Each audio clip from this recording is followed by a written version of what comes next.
All right, what's going on, everybody? We're back with another episode with Train Eat Live meets Amplify Metabolism. Again, still working on that title, but hey, we'll come up with something. We're just going to keep rolling with this. Today has been a pretty requested topic, especially on your YouTube channel with regards to exercise and lifting, because definitely on the repeat standpoint, a lot of folks necessarily aren't the biggest fans of exercise, or they don't necessarily have the right protocols for an exercise regimen. So we want to dive into the stress on exercise and how it could actually be too bad, especially how like the fitness community pushes that way too far on the edge of the spectrum, and how to actually use exercise as a great thing, because that stress can actually be a good thing, all the way from even pumping and flushing your organs to all the way from like growing an adaptation for that stress and growing stronger and, you know, pushing your health and fitness to the next level. But again, finding that balance is where the magic really happens. And that's what I really want to dive into with you today on this episode. So how you doing, Tim? Good. I'm doing good. Yeah, I'm excited to talk about it as well. Just as you were saying that, the things that kind of popped into my head is the whole idea about overtraining, overreaching, and the training stimulus in general. You know, when you think about the way that your body, you know, when you think about the point of exercise is to place some stimuli on your body that is going to be beyond what it normally faces, so that it feels the need to adapt to this new circumstance, and then heal and recover. The idea around in weight training circles and the weight training studies, or any kind of performance, really any kind of sports performance, around overreaching is to take a week or two of time where you're actually exercising more than you can recover between sessions. You're kind of hitting it really, really hard, so that you accumulate this adaptive response without it actually coming onto your body yet. And then you go into a period where you train more lightly and allow that the adaptations to take place. And then the idea being that as you get more and more trained in the higher performance peaks, you know, that it takes a bigger and bigger stimulus to cause an adaptation. But I think that that's kind of an interesting model to maybe start this discussion, because there's like that quote from the famous Olympian, I forget who it was, that said, "I'd rather be 10% undertrained than 1% overtrained." Right. I love that. And I think when we talk about stress and the metabolism, I think that that's kind of a really important, you know, model to work off of. You don't want to overdo the stress to the point where you can't recover. It's much better to stimulate, not annihilate, as another common phrase that's said in weightlifting circles.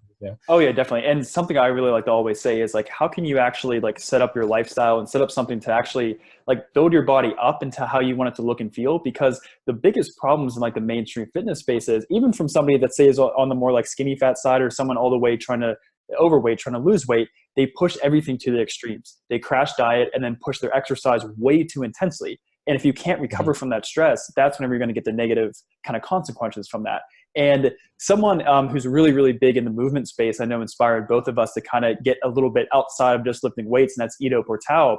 And also kind of like looking at things, the first thought was like, exercise should always be fun. It should be playful, even if you're just doing weights in the gym. But looking at it, that's definitely the basis of how I view exercise now, that your body must be able to recover from that. If you're killing yourself in the gym, if you're beating yourself down, even with that's weights or some kind of cardio thing, if your body can't handle that, that's whenever you're probably going to start seeing those more negative consequences. Yeah, and one of the things I really liked about Ido Portal's method is you just said it should be playful, but you can be he uses the term serious. You can be serious but playful. I like to, and I think this is a broader perspective of all of life, is that all of life should be playful, but it should be there are moments where it's sincere. The difference between serious and sincere, because in my mind, when things are heavy and things are like life and death and real, like then you're like really, really gripped onto it. Yes. When you can step back and keep it playful, you can have moments where you're very, very sincere. You're very, you know, I guess you could call it serious if you wanted to. You're taking it very seriously. You're not like, it's not like it doesn't matter. Yeah. But you don't lose that context of playfulness where it's like, none of this really matters, but in this situation, this is more important, so I'm going to put more focus on it. Right. Yeah. Well, that's actually a great thing. That's almost like passion. You're taking it, with a playful kind of mindset, and you can take it kind of seriously. And then you get these awesome results that can kind of turn to a passion. I know we can both safe to say that we're both passionate about health and fitness, right? Because now we've actually gotten a really good hold on how to get the most benefits from that. Whereas like if you're passionate about something, you're going to take it seriously. But at the same time, though, you're not going to, well, I guess you can maybe like burn yourself out if you're like working too hard on something, but that's a little bit different. What we're really trying to say here is like, if you have a passion for something, you're going to do it to the point where you enjoy it, but you're also going to take it seriously. And I think that's literally the foundation of getting the most out of it, instead of just like, oh, I just want to have six pack abs, and you just go kill yourself on the stair stepper. And then you actually get more and more negative consequences because you're doing it for the wrong reasons. Yeah, I really don't think you can, I don't think it's possible to sustain it if you don't like it, at least not in any way that's really going to be meaningful. A couple of my friends a couple of years ago, I had these separate conversations with them where they were having a really hard time working out and staying fit. And I told them, well, what do you want to do? Like, even if this thing is theoretically better for you, if you don't want to do it, if you really don't want to do it, then like pick something that you want to do. And one of my buddies is now mountain biking, and he mountain bikes all the time. And, you know, that is such a good exercise that he loves to do. He doesn't even really think of it as exercise. Right. Whereas like he would have such a hard time getting into the gym. Now, having said that, I think there's another side of the spectrum, and that is that, so if you wanted to like build a muscular physique, you're going to have to weightlift. That's just kind of like part of the rules. But you can get far more enjoyment out of it if you open yourself up to the possibility that you could enjoy it. If you go into it thinking that it's a chore and that you're definitely not going to enjoy it, then you're already cutting yourself off from that benefit. Yes, exactly. Which I think that's all the time opens up different like little light bulbs of conversation. The first thing that hit me was like, you need to enjoy it. So another big part of that is like actually having the knowledge why you're doing something. And I think the first part of that is what I mean is like, you got your friend hooked on mountain biking. That's awesome. And he's already getting into that momentum of doing things because he feels great and he actually enjoys it. So if he wants to actually go down that route of actually building a muscular physique, it'll be more easy for him to break that barrier of getting into the gym. And then all of a sudden, boom, you actually understand, okay, wow, I need to actually make this into my lifestyle and not just want to like kill myself with this like tool and then get negative effects, but now actually work this into my lifestyle and not with the outcome of like, oh, I didn't get six pack abs in 4 weeks. No, it's like you're actually approaching this because you enjoy it. And then you can actually get those results because you turn into a lifestyle and you actually enjoy it, essentially. Well, yeah, I mean, like physical activity is such a good feeling. Like it's such a good feeling when you're like really ramped up and like having a good time, like whether it's mountain biking or rock climbing or weightlifting or, you know, even like just going for a walk sometimes, like getting your body into that higher state feels really good. And you should be able to enjoy that. So if you're going to do something like mountain biking, that you start to get that connection to like, oh, this feels good that my body's exercising. You're already one step closer to moving into something like weightlifting and saying, oh, I see the connection. Like physical activity feels good. I enjoy physical activity. Right. Now you can also go on the flip side of that and do too much physical activity, which is kind of what you were saying, like people who jump into it too soon. But I don't think that's ever coming from a place of enjoying it. I think it's always coming from a place of trying to punish yourself into getting where you want to get to, or like, you know, it's never coming from a positive place when that's happening. Exactly. And that's the thing too, to kind of help spin that conversation. I think you and I were talking about this maybe on another episode, but isn't it something where like animals use up to like, what is it, the stat? I think you and I talked about this, but like 80% of their energy just on play or something like that. Maybe I don't know. I don't know if that was me. Yeah, I don't remember that conversation, but that's really interesting. Maybe it was awesome, but there's something to say there, and I'm not quite 100% sure if it's like 80% of their energy, but I know a lot of their like main energy, aside from like say an animal in the wild hunting, a lot of that energy is actually more expended during play, just because you got to do it. It's like it's in our nature. I think even like as humans, we're kind of created for this movement. So that's why literally just exercise. And that's what we're talking about, right? You have to find that balance. It's like in our previous episode on sleep, if you have the switch there to turning on and off, you can turn on exercise and that good kind of stress you can allow your body to adapt to, but then you have to turn it off and actually recover from that. And most people, and then on top of that, coming out of like, oh, I hate myself, or I just want to look better for all the wrong reasons. But again, maybe something gets you hooked there, but that's why we're hoping like to give you a new perspective here, to actually know that you can turn the switch on and off and actually build yourself up into how you want to look and feel, and not just kill yourself. Because if you go down that road, because I know you and I both kind of have similar things, especially you in your story of like playing the drums, insane cardio, crash dieting, you're not just going to turn up healthy out of that. You're going to keep digging yourself in that hole essentially. Exactly. And, I think to kind of start to tie it into the metabolism part of what you were just saying is that, when you are able to, when you're in a high metabolism state, or that is to say, when you're in a healthy, relaxed state, your cells are more capable of moving into the excited state without being locked into the excited state. So if we had the conversation about nitric oxide and how during, if it's in a context of high carbon dioxide, that high nitric oxide can actually be a temporarily good thing. If you're in an overtrained state, you won't get good muscle pumps in the gym when you're working out because you're in a stress state. The nitric oxide is not going to have the effect. Your cells aren't sensitive to it at that time because you've degraded your metabolism and your health down to a point where it's not having the effect it's supposed to have.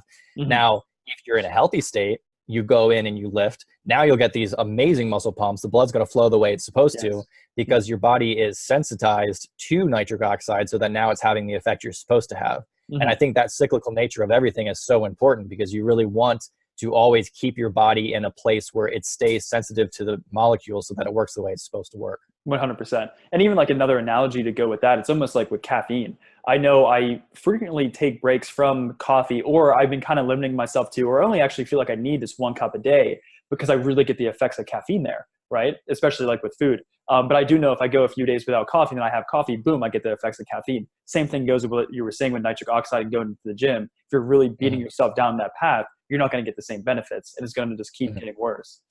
Yeah. And so I really think it's a matter of balancing the stress and making sure that you're taking actions to recover. And then also not doing too much in the gym, like doing the appropriate amount that you can actually recover from.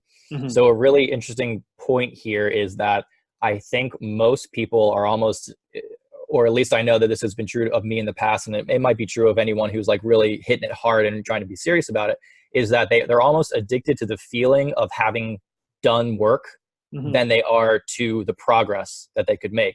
So what I mean by that is they beat themselves up to a pulp in the gym so that they leave feeling like, yeah, I worked hard, like I'm getting these results or whatever. But like, what if you could get 20% better results by holding back and not going all the way?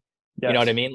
Like that changes the way that you're thinking about it, because most people would probably prefer to like push it harder and then thinking that they're going to be getting better results, but they actually might be hurting their results by going too hard. So yeah, I mean, I think that if you are someone who's really into exercise, then that might be someone who you are. But if you're someone who is like trying to get yourself to continue to go to the gym, maybe you won't relate with that, that kind of mentality of pushing it harder than you should push it. Yeah. It's all about that balance, right? I mean, this is like one of the biggest reasons why everyone starts a New Year's resolution on getting to the gym, but then 3 weeks in, they're killing themselves with exercise that, one, like we talked about, they might not even enjoy. Like, say, for example, maybe it'd be like Orange Theory, maybe it'd be CrossFit, just because people were getting results and people hear it's like the right thing to do. But then before you know it, it's too intense for them, or they get injured. And then before you know it, by February, they're off. Right. So that's why I also love just coming back to it. It's like, you got to find something you actually enjoy so you can get yourself hooked on that, because exercise is always going to be good whenever your body can recover from it. Yeah, definitely. And to kind of switch gears a little bit, the whole reason that you do, one of the main reasons that you feel good from exercise is that it does heat your body up. And so we talked before about how thyroid and carbon dioxide production and metabolism in general, one of the main points about that is to get your body warm so that your enzymes are functioning properly, because that's really they're very temperature dependent, and so you want your temperature to be high. So I think exercise can have a pretty good benefit there for warming the body up. Again, as long as you're not overdoing the stress. Exactly. And a few things stressful just because they're kind of like on mainstream kind of media. That's I just maybe throw out the ideas of like fasted cardio or strength training fasted, those kind of things. Again, I see time and time again, a lot of people, like younger people, can handle that kind of stress, but as people get older, it starts to work against them. And, so a lot of times in the fitness space, like people start to pride themselves that they're waking up super early and, hitting their fasted cardio, hitting their fasted weight training, which again, maybe that's good in like someone's routine, waking up early. I'm not bashing that. I'm just saying that some things are actually stressing your body out way more that aren't helping you get to that point where you're actually thinking you're heading, in a sense. Yeah. And I think that fasted exercise has its place because it does have different effects. It does potentially help clear your body of some extra, I don't want to say toxins, but because there's no food coming into your system, it's kind of like a fresh place. But I think the problem is that people tend to overdo it. Mm-hmm. People tend to overdo exercise and stress in general, and they're not realizing that a fasted session is a bigger stress than a fed session. Mm-hmm. And so therefore they're not really accounting. It's not as viscerally in their face that this is a bigger stress because Mm-hmm. you're fasted. Mm-hmm. If they could account for that fact that they're fasted and make up for it on the back end with like an extra day of rest or like Mm-hmm. a little bit better sleep or something like that, then they would recover from that exercise and it would end up being a good thing. Yes, that's what I wanted to bring up, because most people, if they're in that spectrum, one, they're probably not eating enough food, enough good quality food on top of that to actually recover from that. And then, like you just said, giving that extra day of rest or just having a proper recovery in there as well, such as sleep and managing stress and all that like that. So it's like you're hitting yourself with so many different things, especially like if you're, have a stressful job or career, and then you're actually not sleeping well, whatever it may be. And then you're doing all Yeah. these things that may start to be working against you. Yeah. In that sense, you're pushing it too far. So that's why it's always like the balancing act. Something I always like talk about is like your diet and training like don't match. And what I mean is like what I mentioned earlier is like if you're super low in calories, but then you're also doing all this fasted training or intense training, they're not matching there because you need to like recover on the other end of the spectrum. Like for example, like all like major athletes, they're not dieting. They're eating. Hopefully, some of them, I don't know like exactly, but I would imagine like for example, Michael Phelps swimming. Everyone hears that like got kind of out in the media of him eating like 10,000, 11,000 calories. He's not crash dieting doing all that activity, and he ended up being lean. So obviously there's a lot of recovery in place there, as opposed to people, they don't have that balancing act, or like we've been talking about that flip of the switch of on that stress and then recovering from that stress. Yeah, I think that's a really important part. And I mean, that story alone, if he's eating 10,000 calories a day, like then he, part of it is that he's doing the exercise. Part of it's that he's in water, and cooler water, that his body needs to produce more heat. But I mean, that's a lot of calories, like he has some pretty high metabolism to be able to do that. And it's not just from the exercise, it's also from the healthy functioning of his cells. He's able to recover that quickly to train as hard as he does. Definitely. And I'm sure that's very common for most athletes too. Yeah. But I also think that people get carried away with wanting to cut calories, thinking that it's going to lead to fat loss. And as we've talked about before, it's maybe not as simple as that. I mean, in the short term, sure, it's going to be as simple as that, because you cut calories, your body's going to tap into the fat stores to burn those.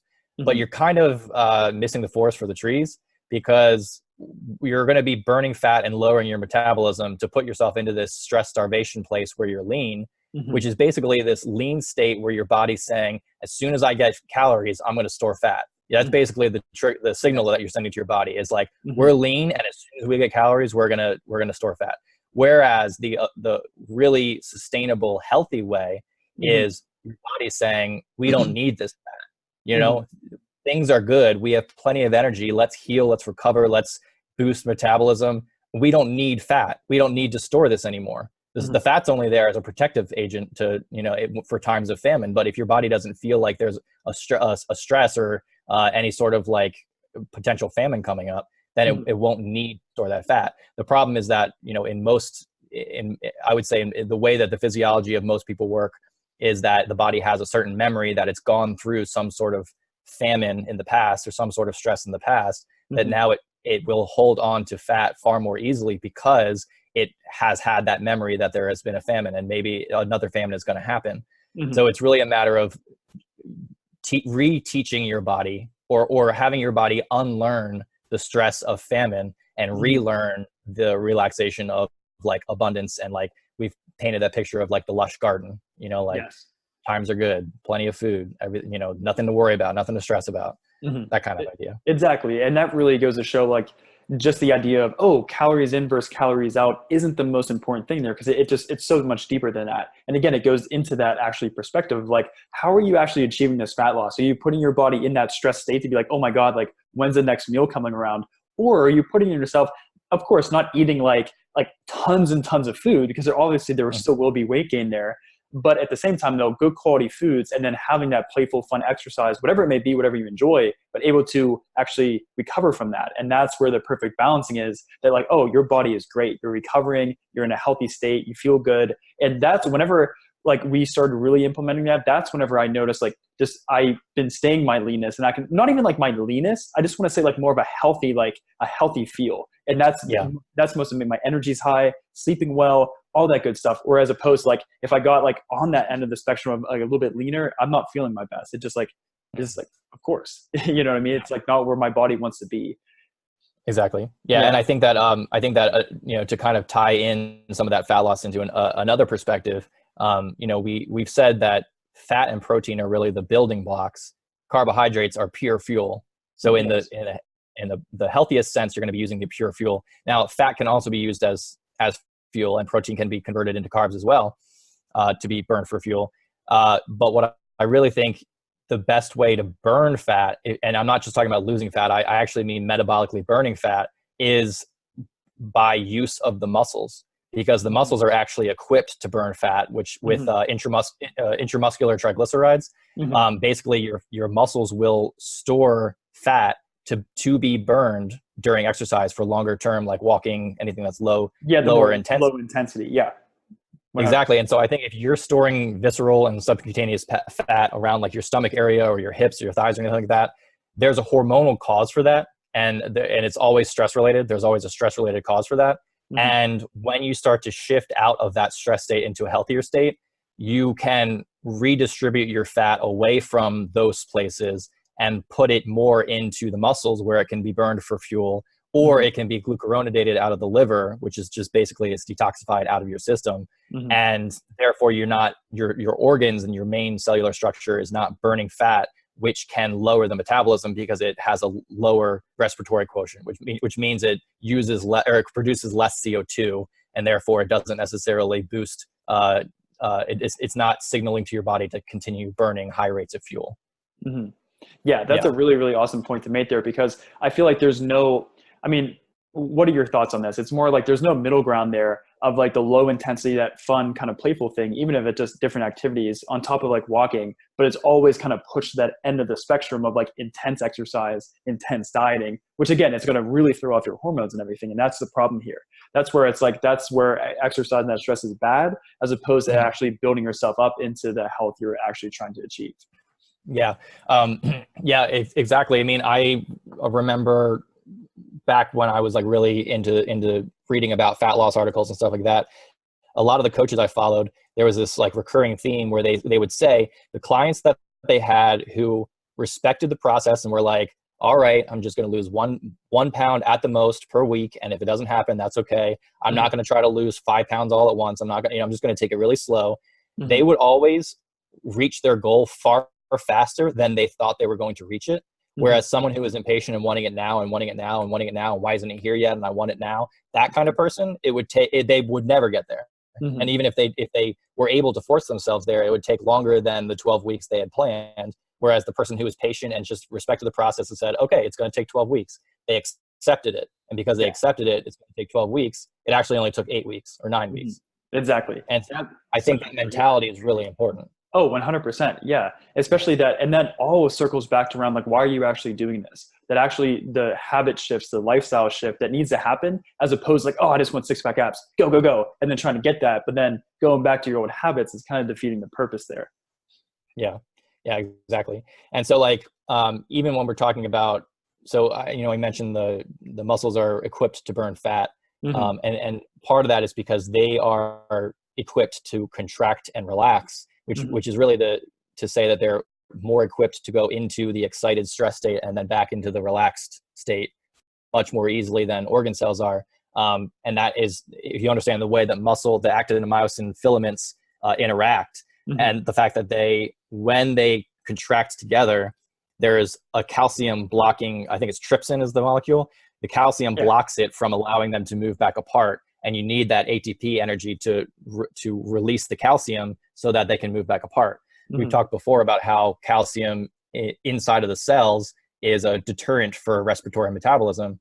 And so you can start to see how calcium in the cell is almost always associated with being in the excited state or being in the stress state. So the Hmm. muscles are kind of a good like analogy for that to help you understand how the cells are. But the muscles are designed to work that way. They're designed to potentially burn fat, and they're designed to be locomotive coming into the stress and out of the stress state much more easily. Which kind of building on that, that's why I think we've always found the best results, whether it's like 3 days per week, 4 days per week in the gym weightlifting, but more so on that short, intense training, like anywhere from around 45 minutes to 60 minutes, where you get in there, you do the work, and then you get out and you can actually recover from that, as opposed to like super long, enduring like hour and a half training sessions where you're just like really beating yourself down, as opposed to getting in there and getting out quickly so you can actually recover from that stress or that excited state, as you were saying. Yeah. And so like, I agree. I think like 3 or 4 days at the most. If you're in a state that you're not necessarily in the healthy state and your recovery isn't that great. If your recovery is higher, then absolutely. There are plenty of athletes and plenty of people who do train much more intensely than, you know, the majority of people can. And I don't subscribe to the idea that it's just their genes. And I don't subscribe to the idea that it's just purely that they work harder than other people. I think it, you know, because like if that were the case, like there would be plenty of times that I would want to train more than I can train now. It's more about like respecting wherever you are in the recovery state. Right. So for most people who have, you know, a decent amount of stress and maybe a little bit lower of a metabolism, a little bit lower of a body temperature, I think 3 to 4 times a week is a good zone to hit for. And then as far as like the volume and intensity, you know, we're going to basically, so I'll break this down into like the different forms. If you're doing something that's really heavy and short, you're going to be mainly using the creatine phosphate system, which is like basically your immediate fuel. You don't need to produce it. It's already there waiting for your muscles to use it. And then past that, in like, I think it's about maybe, what is it, 30 seconds to 3 minutes is the frame. Is the glycolytic, where you're producing lots of lactic acid and you're burning carbs, but you're producing lots of lactic acid. This is the same glycolytic metabolism that we talk about, where your cells get switched into that stress metabolism and are basically always producing a low level of lactic acid, which is really, really bad for your metabolism. So if you're doing that short term in the gym and you're feeling lactic acid in your muscles, I don't think that's necessarily the worst thing. If you're really in a bad state, maybe you don't want to push it by doing lactic acid training. Like, I don't think, I can understand that would totally have an effect if you're in a poor place. If you're in a healthy place, I don't think it would as much. And then beyond that, you're more in like the endurance phase, where you're burning carbs and fat through respiration and through beta oxidation, which is what we would consider like the lower intensity type of training. Yeah, definitely. I also want to add, if somebody is in like maybe not the healthiest spot, they're working on restoring their health, metabolism, yoga and stretching is obviously like a really good thing to get you in there. And I think help support that healing process, because it's more that low intensity, especially stretching, which I know we wanted to mention on here as well. I did want to mention that because, and I actually want to dive into this a little bit more. You know, I think it's going to require another episode and a little bit more research before I can fully go into it. But the idea that stretching actually increases the ATP concentration in your muscles. So ATP is the primary storage of energy, the adenosine triphosphate. It's adenosine with 3 phosphate groups on it. When you break off the phosphate group, energy is released. And so it becomes ADP, energy diphosphate, with 2 phosphate molecules on it. Calcium binds to ADP. So whenever there's high calcium in the cell, you can be sure that there's more calcium bound to ADP, which is the de-energized version of ATP. ATP is bound to magnesium, which is why we want magnesium in the cell rather than calcium. Because when magnesium's in the cell, you know that you have more stored ATP ready to go. You can think of this like a battery. If your battery is full, you have more energy ready to go. And so you're basically signaling all the other cells, we got plenty of energy. Let's use it however we want. You know, what do we need to do? If you have only calcium ADP, then you're in that lower battery state. And most people can't charge up past a certain point of the battery. They get to this point, and that's the most, because their cells just producing lactic acid and the glycolytic metabolism's turned on. There's just too much stress. And so the 50% battery is all you got. You can't go higher than that. So, you know, what we're basically talking about is trying to get it higher, recharging the ATP up to higher levels. So in your muscles, if this pans out the way that I believe it will, stretching can be a really important way to increase the ATP in your cells and kind of release some. I think it releases good neurotransmitters that help with relaxation and stuff like that too. That's why I love doing it like before sleeping. Yeah, exactly. Yeah. And which I want to add too, thinking of as that battery, My thoughts on that are actually like exercise should be in like that filled up battery range, but most people can't only or operating with just like 50%. They're taking their exercise down like to the negatives sometimes, and it's really Yeah, hurting their recovery. So just always looking at exercise that like it should be playful and fun, but whenever it becomes more of a burden on your body, that's usually the signals that I, especially nowadays, have been looking for. Like, especially if my workout's going a little bit longer, like, am I feeling a really drained like right now? Do I need to like, pull back the brakes a little bit and then like go recover and stuff like that? So it's like operating on that battery full is always going to give you the best results because you're operating back instead of like trying to like really, you're bursting out the bottom of the battery and no energy kind of thing. exactly. Yeah, I Yeah. agree. And that's why I really think that the more flexible you can stay with your routine, the Mhm. better. Maybe you have some core things that you're, like, I'm going to do these no matter what. Then you have a few accessory exercises that you're like, if I feel good, I'll do these. And then maybe some like even more ancillary exercises that are like the really high rep isolated, like curls or something like that. Mhm. And you say, I'm only going to do these if I'm like really in the mood to do these. Mhm. So you kind of have these like different tiers of like what feels good, what doesn't feel good. And I know that this is partly a benefit of having weightlifted for so long. I mean, at this point, it's maybe 15, 16 years, probably more than that. Honestly, it's probably 20 years. I started weightlifting when I was really young. Yeah. Um, You got that years. the, from having the experience of weightlifting and Mhm. knowing all the lifts, it's almost like become a place where I can be really flexible with it. And I Mhm. can go in and kind of just feel like intuitively feel, how's my body feeling? Like, should Mhm. I be doing this exercise or no, not today? Like I need to lay off of this today and maybe I'll switch it for this exercise and, Mhm. come up with it like that. If you're brand new to weightlifting, you probably don't even have the motor control that's like honed into like, this Mhm. is how this lift is supposed to be. And so like, if you don't even have that, then you're definitely not going to have the intuitive ability to say, yeah, this is a good exercise for me to be doing, or maybe I should Mhm. change it for this, or how are my joints feeling, like that kind of thing. Right. But those are things that you should start looking for, like the inflammation in your body, how are your Mhm. joints feeling, how long does it take you to warm up, Mhm. do you feel good when you're doing the set, like all those kind of things. Yes, 100%. Because I think I was not even in tune with those things. And what ends up happening, especially like in the fitness space, is like a more freaking pre-workout. Let's do more reps and more sets. And you kind of neglect those things. It's even like coming back to like the body awareness thing, as everything is all connected, being cut off from the head down. It's like you kind of just push yourself a little bit too far. And that's what got me in some trouble with pushing that exercise a little bit too far in the past. So it's like having the body awareness. I love how you said like sore joints and things like that. So even like if you're a complete beginner on your journey, it's like you can start to think about these things, and it's going to help you not only make awesome progress, but also keep those results and make more progress throughout the rest of your life and not fall into like the just pushing too hard kind of mentality, just having Yeah, that body awareness for sure. definitely. Hmm. Yeah, for sure. I think also, as far as like trying to reduce the amount of stress on your body, is it's not necessarily reducing the total stress. So I'm trying to word this in the right way, because what we really do want is we want the stimulus, because that's what's going to cause your body to adapt. So you want the stimulus. The Hmm. question is, how are you able to recover from that stimulus if it is a stress? Hmm. So for example, having a good pre-workout meal that includes some protein and some carbs, that's going to help your body fuel during the workout. Hmm. Now, if you're fasted, your nervous system might be turned on stronger, and so you can push out more reps. Hmm. But that's electrical. That's from the electrical system. From the physiological hormonal system, you're still causing just as much metabolic damage, I guess I could call it. I don't Yeah. really like the word damage, but metabolic Yeah. stress, because you're doing it in a fasted state. Yeah, it's like But then, where is your body getting that energy from? It's going to start releasing stress hormones to break down your muscle tissue and even like from your organs too. Isn't it something where like it goes after your fat almost last? It goes after your muscle tissue first because that's easier to break down in the fuel, and then even like your organs, and then it breaks down the fat.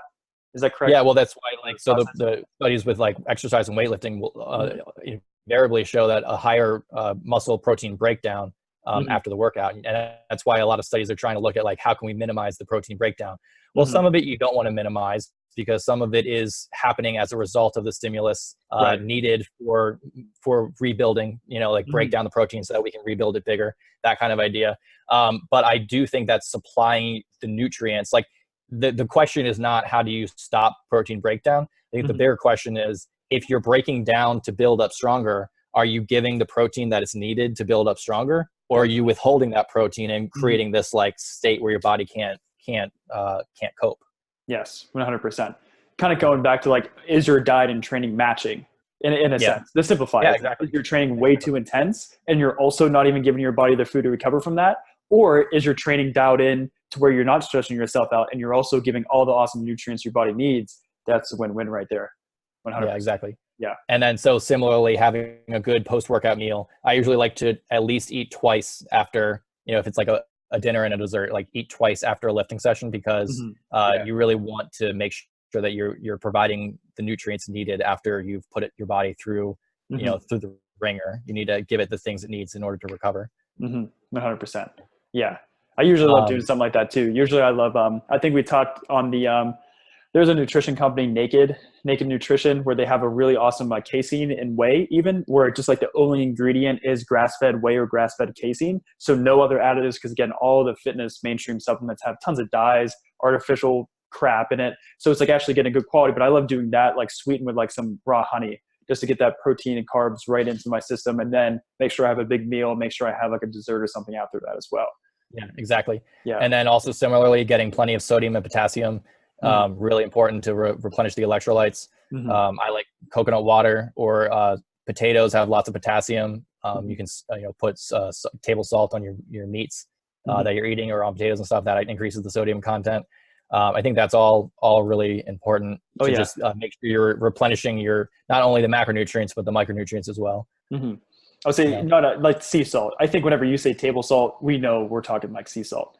Right. Yeah. Not like the processed, refined, typical table salt, but more so like pink Himalayan salt. Pink Himalayan salt. Yeah, that kind of thing. Like I'll just catch it. Yeah. Sure. Yeah. So what would you so as far as like just basic practical tips, like what someone who is in the bioenergetic field, they understand all the stuff about metabolism, trying to boost their metabolism, what do you think a good program to, it's very hard, because I know that there's like, you really want to make it specific to the person based on what they're dealing with, but just as a blanket recommendation, if you had to do one, what would you kind of recommend a training program for someone to follow?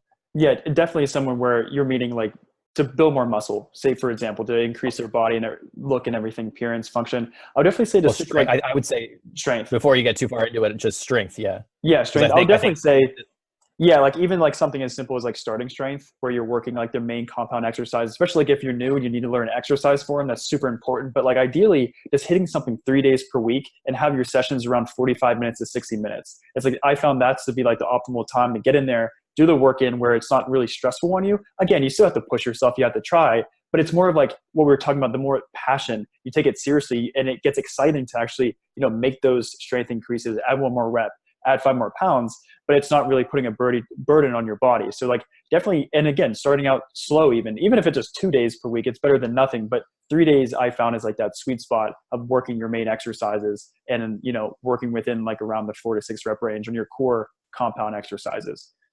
Yeah, I agree. And I think that if you're doing it with the mindset of getting stronger and like you said, you're really pulling your body up to a higher state, rather than trying to like tear your body down into what you think is going to be the state that you wanted to be in.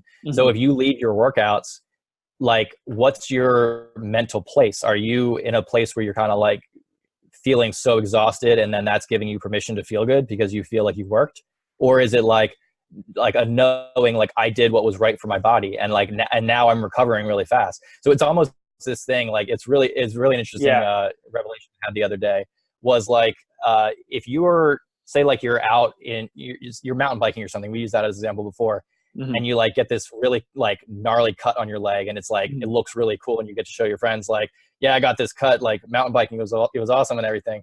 Well, there's almost this sense of like I don't want it to recover. You know what I mean? Like you almost like are getting value out of like the injury, and so it's like you almost want to keep it for as long as possible. Well, if you're leaving the gym feeling exhausted, do you really want to recover that fast, or are you kind of like milking the small benefit out of feeling like you worked hard? Well, I get to feel like I worked hard, so like the next day, the next 2 days, the next 3 days, I'm just like exhausted, and that gives me permission to feel like I worked hard. It gives me permission to feel like I'm doing something, even though on the big scale, are you actually making progress? So like someone who has lightning fast recovery, we talk about like the Wolverine speed, recovery speed, you Mm-hmm. cut yourself and by the next day it's gone, like Mm-hmm. that sort of thing. So Yeah. like when you leave the gym, are you able to like, I'm ready to like heal completely quickly and get right back at it so I get to work Mm-hmm. again. You know what I mean? Like, where's Yes. your mind at? Is it holding on to what you've done, or is it looking forward to what you want to do next? It's literally looking forward to what I want to do next. And I think Yeah. it's really hard to, because everybody, especially even someone new starting their fitness phase, say the New Year's resolution comes around, they want to be in the gym. They want to have a trainer say, like, really try to kick their butt, even Yeah. like sweat to blood, even to tears, even to make it feel like they're actually doing something. But again, I think Yes. that's a really, really good point you made. They're actually looking forward to what you want to do the next workout as well. So that's actually a Mhm. really good gauge to measure. It's like, most people think that's a measure of progress, but I really like to measure my progress. Say, for example, if we're talking strength, always going up like a rep, even if it's just one rep of one of my sets, I count that as a win. And usually what ends up happening after those really awesome workouts is I have a light sweat, but I'm feeling awesome. I'm not super drained and tired, but I actually feel pretty good. Still like kind of, exhausted for what I just did, but I'm looking Mhm. forward to the next workout, and leaving in that state, and also giving yourself, say, for example, a day of rest in between, proper food, recovery, sleep, all that good stuff we were talking about, then it allows you to really be energized and motivated to get in the gym again. As opposed to, like, Yeah. if you're constantly beating yourself down and having that negative effect, it will build up to you, and it really will start to put a nasty taste of the gym in your mouth, because then you won't want to continue with it. That's why everyone quits, and that's why everyone gives up the Exactly. New Year's resolution, because they're not looking at it for the future. They're just looking for, like, oh, I just got to really kick my ass right now, and hopefully that'll get my results as quickly as possible. But they're not looking at the long term play. Exactly. And from a more niche perspective there, when you're trying to gain strength, I'll use this example. In the current program I'm doing now, I alternate overhead press and bench press on 2 different days. So the Mhm. overhead press and the bench press obviously like work similar muscles. Yeah. So if I go and I'm in the gym and my bench press isn't as strong as I wished it were, I Mhm. could like dive deep just to make sure I get that extra rep, because like I'm addicted to getting that progress. Mhm. But I'm selling my overhead press on the next workout. I'm selling Yes. that short because now Mhm. I'm going to be too tired to really give it all for my overhead press. Mhm. But then, of course, I'm going to go into that workout and be upset that I'm not strong enough and try to push out an extra rep on that so I make progress. So now Yeah. my next bench workouts. So it's this vicious cycle that goes Yes, on. exactly. I think it was one episode talking about, like, how much are you actually going to start borrowing from tomorrow, or borrowing from the next Yes. day, or borrowing from the next workout. It's all within that range of, like, knowing, and really, again, coming back to body awareness, where, like, you're not beating yourself down because you have more and more things to progress on. It's almost like really looking at the long-term play of, like, okay, maybe you didn't progress on your bench press, but you have another exercise that you could progress on. And then you're still setting yourself up for the next bench workout after the overhead press. Whereas, like, if you really dig down, you're probably going to have a shitty overhead press workout. And then you're probably going to maybe get to the point where you recover for that bench press workout, but it's not going to probably be your best. And then you're going to be like, what the heck? Right. And then it really takes you a longer time to get back in that kind of, groove there. Which I think really means you need to let go of needing the progress, Yeah. because Yeah. then Yes. you do what's right for you, regardless of if you have made the short-term progress or not, trusting that in the long term, doing what's right will lead to the progress that you want. So Mhm. the real question is, if you go into the gym and you're not really feeling too great, or you're like, even if you're feeling relatively good, but you go to the bench press and for some reason you're way weaker than you thought you were, are Mhm. you willing to take it easy that day and Mhm. not try to get progress on that day because you know that that's going to actually help your overall long-term results? Or are Mhm. you too addicted to that immediate little gain of like, I got an extra rep, and Mhm. so therefore push too hard and screw yourself up? And that's really hard to do. That's really hard to It's do. And really hard to do. that's what messed me up, because I got addicted to that feeling. And then what happens after that? You load up an extra scoop of pre-workout. You try to Yeah, find whatever it is to give you that extra edge. You can keep going down that path, but it's never going to, give you the results you're after. But you're it's just creating actually, a dent. yeah, it's really hard. It really is hard to, like, stop yourself, because it kind of pisses you off in that moment. But it's like just always coming back and letting go, to knowing that you're actually doing things right. You're actually making those steps, even if it doesn't look like the biggest win in this moment. I think the biggest win is actually knowing that you need to hold off a little bit, and it's going to set you up for more wins in the future. I really like Hmm. that. That's yeah, that kind of just, like, big light bulb went off again. That just, like, Yeah, damn, like, exactly. really, a light bulb went up connecting the dots. That's what we've really been starting to do over the past years, of having that awareness, be like, okay, I got to back off, because we know we're looking at the long-term play there. Yeah, when we And also first got to that Florida, balancing. Yeah. exactly. When we first got to Florida, we were just downing pre-workout workouts. I mean, we Yeah, had so much, I think it was over a gram of caffeine a day, like yeah, downing pre-workouts. We did, we even, we even tried nicotine tabs because nicotine's similar to caffeine. yeah. And then Carter was like getting addicted to them. It was like It's Carter like, was all like right, we need to smoking. take this away from you, Carter. Like, Yeah. Oh my and God. then what else? What was the other one? The focus drug. True Brain.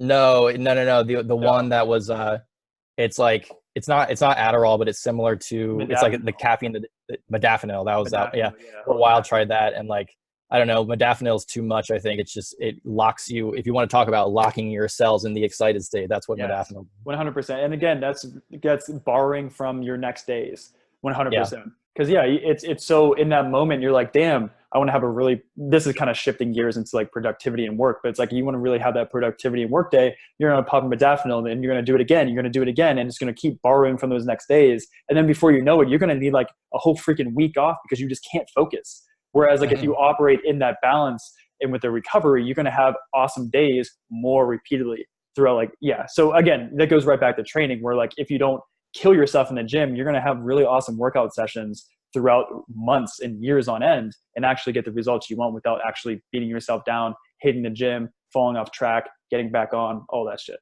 basically. exactly. Yeah. Yeah.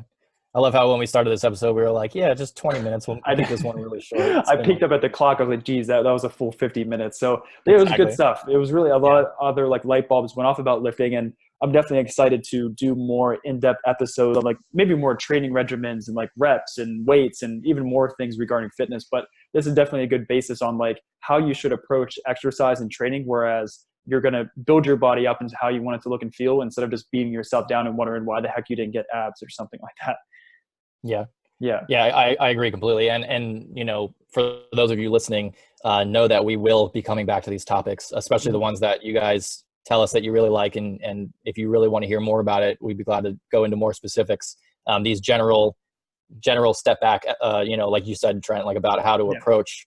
I think that's really an important starting place. Yes. So it kind of gives you the mindset of like how we're thinking about these things, because I think that that's a really important place to start. And then once you understand how to think about it, then we can go into the specifics of like what to do and all the deeper stuff that goes along with that.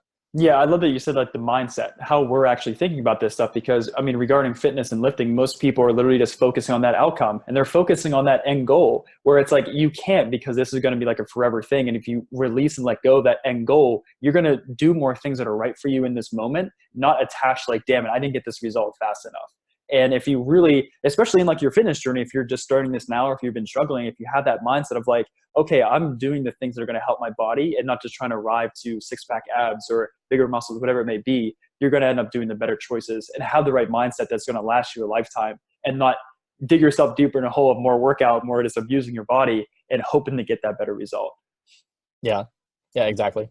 So yeah, I mean, overall, I think a solid lifting program that's pretty low volume, higher intensity, focus on getting stronger. I think the strength is the most important.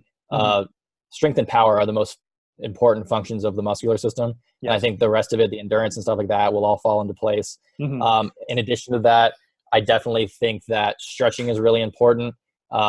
Doing some sort of yoga program. I actually really, really enjoy yoga. I think it's a really good mental clearing and a connect with your body and understanding your body's positioning in space and stuff like that.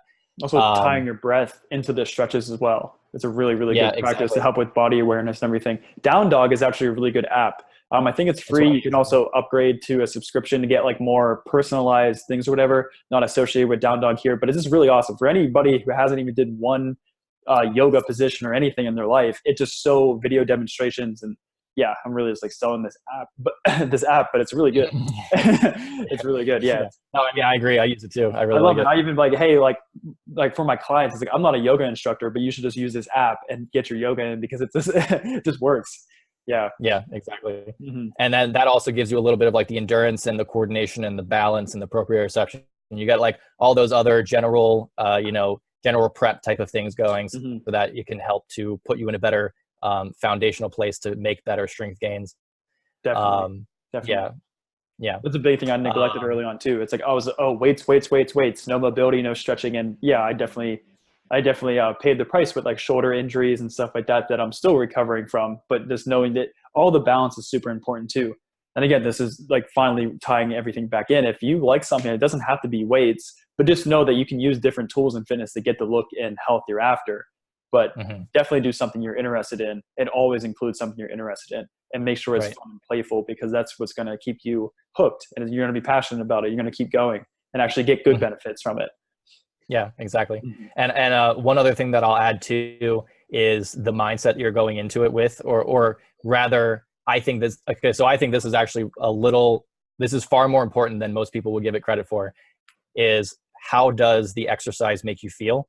And when I say that, I think generally when you think of a weightlifter, you think of like big, muscular, more like straight dimensions, like sharp edges and things like that, like the V taper, like that kind of thing. When you Mm-hmm. think of yoga, you think of a more flowy type of form, like, like a lot of women who do yoga have a much more slender appearance and stuff like Mm-hmm. that. And I think if you understand that, what is a good set in the gym make you feel?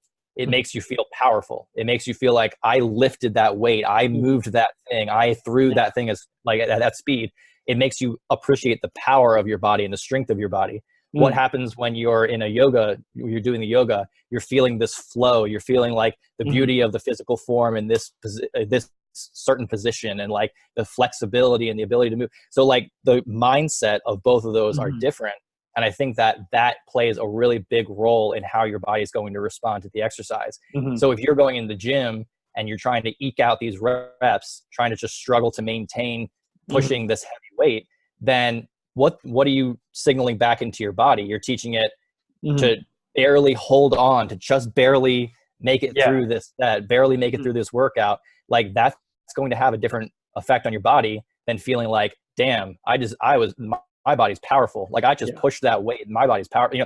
Think about that when you're doing the Yeah. set and actually start to gain that appreciation. Well, that's actually a really, really good point you made on like regarding pulling in all the balance. I need to like pull some facts on this, but it's kind of like working the different energy systems, or like the different like kind of elements, as like powers, like fire, right? And yoga could be more like grounding yourself to earth and all that. I need to like formulate that a little bit better, but you need to have that balance of working your different energy systems, of like being super intense and powerful in the gym, but also having that more recovery, breathing, stretching yoga session. Or if you get stuck in one end, that again could have more negative consequences. You need that overall balance. Exactly. Mm-hmm. Yeah. I noticed that a lot when I did a sprint workout the other day.